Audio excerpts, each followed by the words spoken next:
Hi guys, you're welcome back to my channel. This beautiful thread displaying on the screen is what I'm going to be recreating today. So this is the outcome of my recreation. I made my gown length to be a little bit shorter because that's what will fit me more. Please make sure you watch till the end and don't skip any part so that you miss any important information. At the end of this video, if you found my tutorial helpful, please do not forget to subscribe to my channel if you have not subscribed, and also like and share my video. Let's go to the cotton table. I made use of 2 years from this one and 2.5 years from this blue one, so I'll go ahead and cut out the yardage I want and keep the remaining one for another tutorial. I also have this velvet bias that I'll be using to design it. The width is 1/2 inch. You can use any other thing to design yours. This gown have joining on the waist. I've gone ahead to cut out the upper part. I have my front and back here. This is just a basic bodice block. I'll be showing you how to alter the pattern to achieve the style I have on my thumbnail. This is my 2 inches zipper allowance. Before I remove the back part, I'll first of all indicate this zipper part. I'll mark it. I'll be attaching my body measurement on the screen so that you can understand this pattern very well. The upper part of this dress has a waist dart, so when you want to insert your waist measurement, you divide your waist by 4, you add your sewing allowance and 1 inch for your dart intake. That's what I did. To mark my dart, I'll be using my nipple to nipple point measurement, which is 9 inches. I'll divide it by 2. I have 4.5 inches. To mark my dart length, I will come up by 6.5 inches from the half length. I will connect it with a straight line. So after that, I will mark half inch on the both dart leg. So when you are marking your round waist measurement, you replace 1 inch for your dart intake. So I will slant it now the way you see me doing. To mark the dart on the back part, I will place the front part on the back the way you see me doing. I will notch it. I'll just notch the dart leg on the back part to indicate it so that when I'm transferring it to my fabric, I will not get confused. So the next thing now is to mark my neck width. I use 3 inches for the neck width, and for the neck depth I use 3 inches. This is for the front part. After marking it, I will make a square line.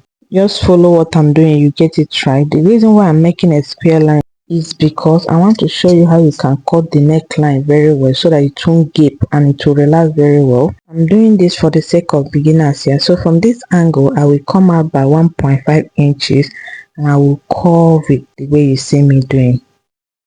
The next thing now is to mark my shoulder slant. So I will come down by 1 inch. I will connect it to the neck width the way you see me doing. I will go ahead now and cut it out. After cutting it out, I will mark the back neck width.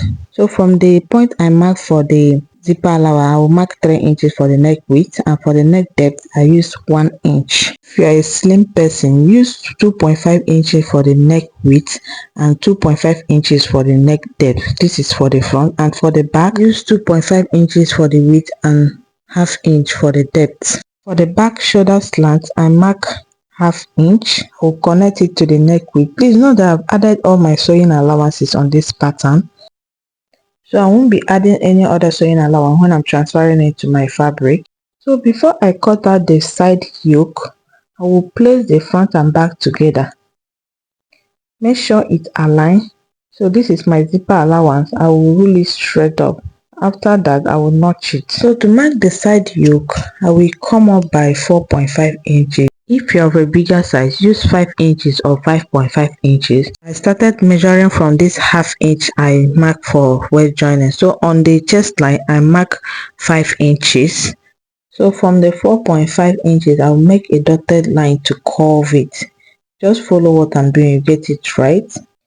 From the chest line, I will connect it to the neck width. You can use your pattern master to curve it, but I will continue making a dotted line up to the neck width. So I'll go ahead now and highlight it for you to understand better. If you find my video interesting, please do not forget to subscribe to my channel and turn on the notification bell for more interesting videos. If I confirm what I have here, I have 5 inches, and this side I have 4.5 inches. Can you see? So to cut it, I'll place the front and back together. I don't want to start marking it again on the back part. So you place it, make sure it's equal. After that, I'll pin it. Just hold it with a pin so that it won't move around. I'll go ahead now and cut it.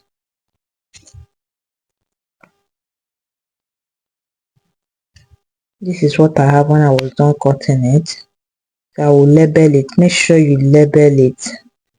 I will write front yoke, back yoke, the side, so that you won't get confused when you're transferring to your fabric. So I'll fold my fabric into two the way you see me doing. After folding it into two, I'll place the front part on it. Can you see? So the main reason why I like grafting on my pattern is just to manage my fabric. So I will hold it with a pin the way you see me doing. After pinning it down, I will add my ½ inch sewing allowance on this part, only on this part. So you use your tape and mark your half inch the way you see me doing it. I will not add any other sewing allowance on the neck part, but if you like you can add. I did not add on mine. So I will go ahead now and cut it out. After cutting it out, I will also cut my back part.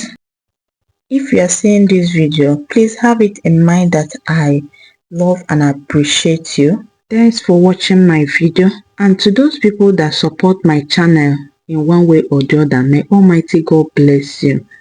After cutting it, I'll go ahead and notch the darts on the fabric. That's the main reason I mark it on the pattern, so that when I'm sewing it, it will be easier for me. So I will cut the side yoke. Please, when you're cutting the side yoke, you place it straight. Make sure you have a straight line on this side.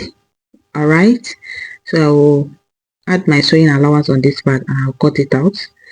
So this is my back part. This is the side yoke. Can you see the ½ inch sewing allowance I added for joining? That's the only sewing allowance I added. So this is my front.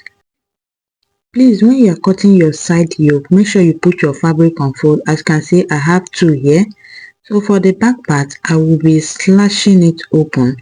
Fold it into two and I will open it up. This is because of the zipper allowance.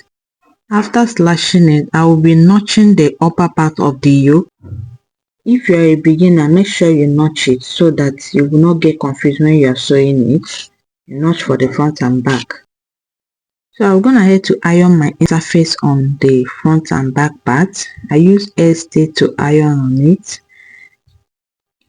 You can use any interface of your choice. I also iron my interface on this yoke side. So the next thing now is to show you how to join it. When you want to join it, you start from the down part. So I'll go ahead and pin it down. Make sure you work with your pin, please. This is very important. So I'll go ahead and pin it down first. Can you see how I'm pinning it?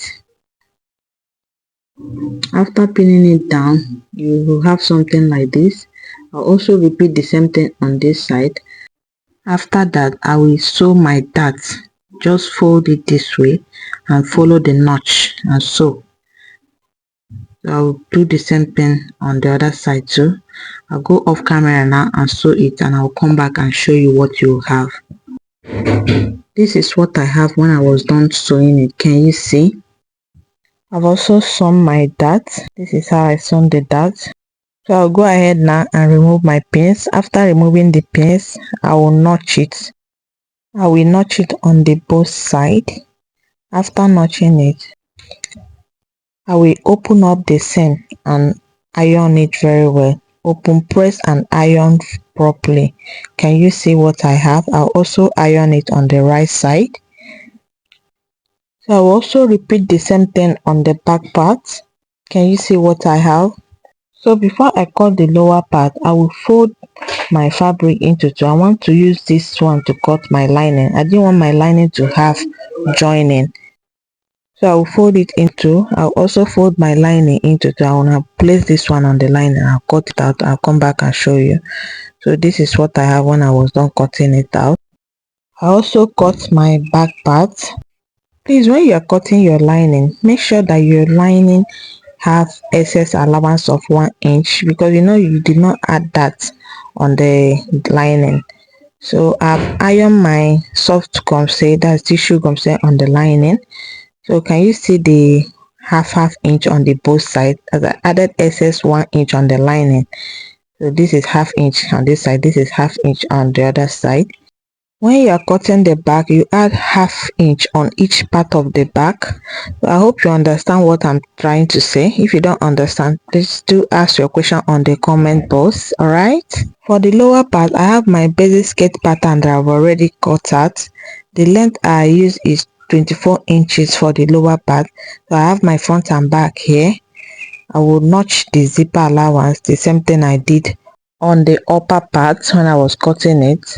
After that, I'll show you how you can alter the pattern. So the first thing I will do now is to come down by 6 inches on this side. Please note that I place my front and back together, so I'll mark my 6 inches. That's from your hip line, you come up by 4 inches.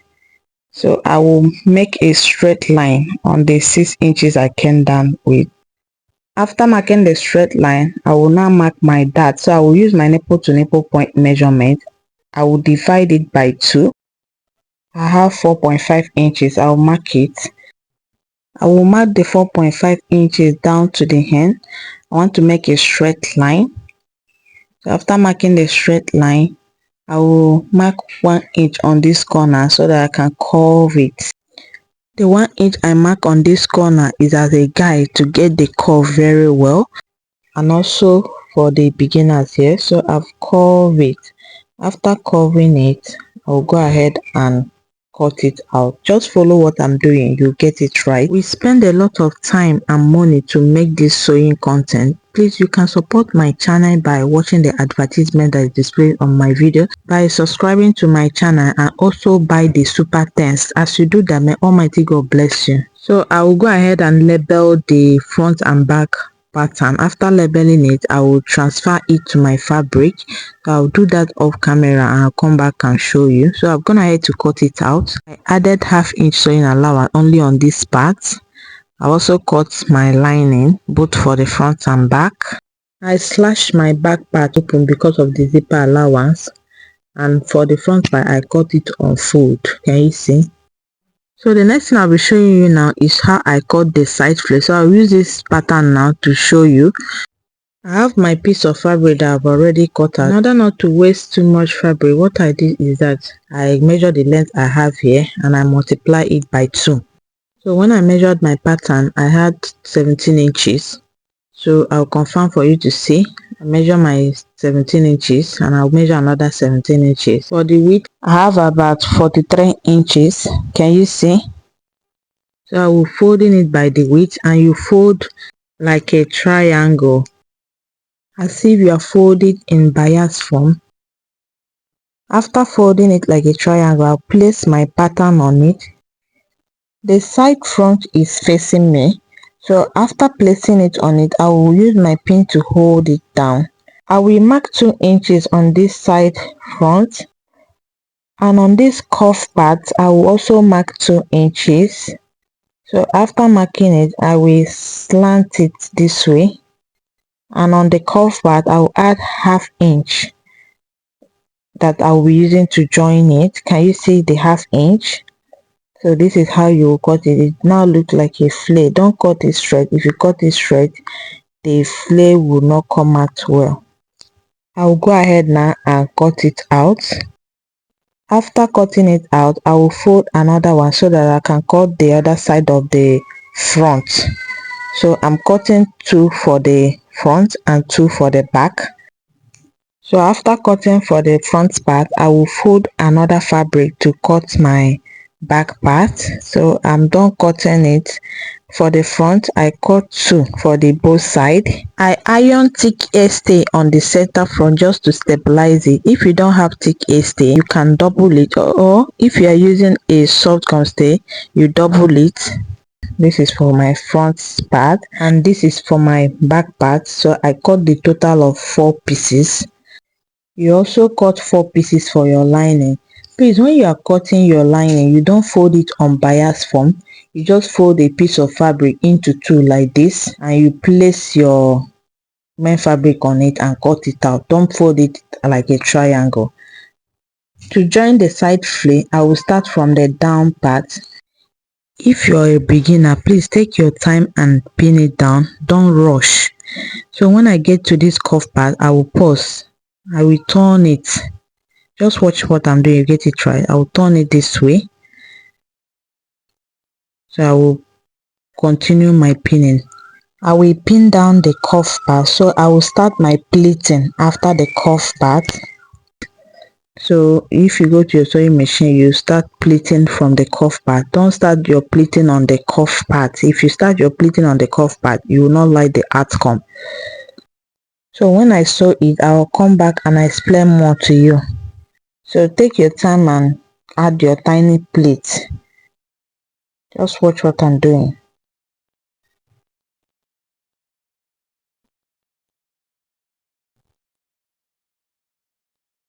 So I will consider my 1.5 inches sewing allowance I added. So that's where I will stop the pleating. I'll notch it.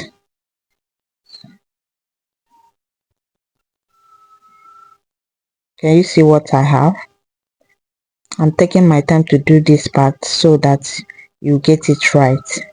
After sewing it, you remember to iron it. So I will repeat the same thing on the other side, and I will sew my back and also the lining. So this is the back that I've sewn. Can you see how I sewed the cuff part? And I started my pleating after the cuff part. This is my front part. Can you see the neat finishing there? So I'll go ahead now and remove my pins. After removing the pins, I will notch this cuff part. Notch it so that it can relax very well.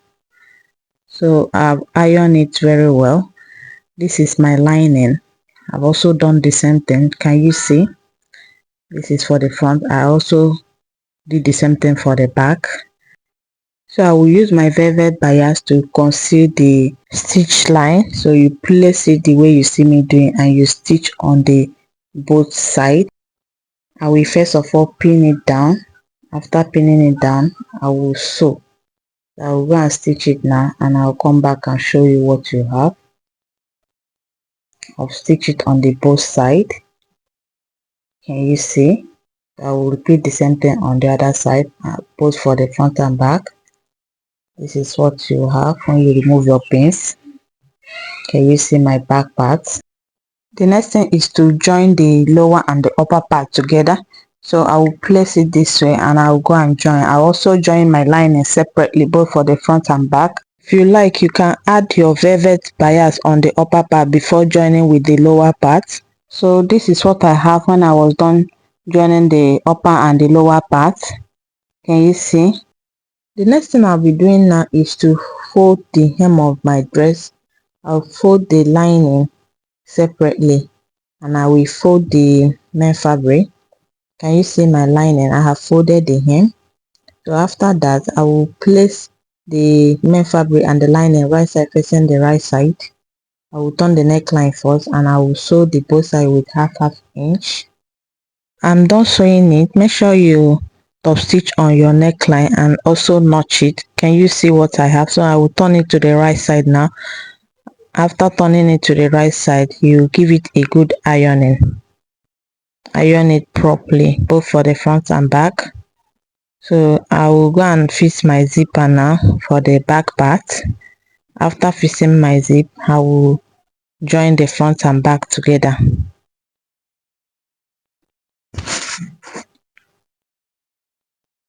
Make sure that the velvet trimming is matching. You join with the sewing allowance you added. I'm also gonna head to pin it. I'll pin before I start shaping the both side. Please make sure you subscribe to my channel if you find my tutorial helpful. This is what I have when I was done sewing the side. I'll turn it to the right side now for you to see. Can you see what I have? I almost forgot to add my velvet trimmings on the upper part. So I'll show you how I added it now. I use my fabric gum to attach it. the remaining part I will just fold it in this way. You can use any fabric gum of your choice to do this. Can you see what I have? I have my cover button here that I did with the black fabric. You can use any button of your choice. So I will just place it on the middle of my fabric. I gave the space of 2.5 inches. Thanks for watching.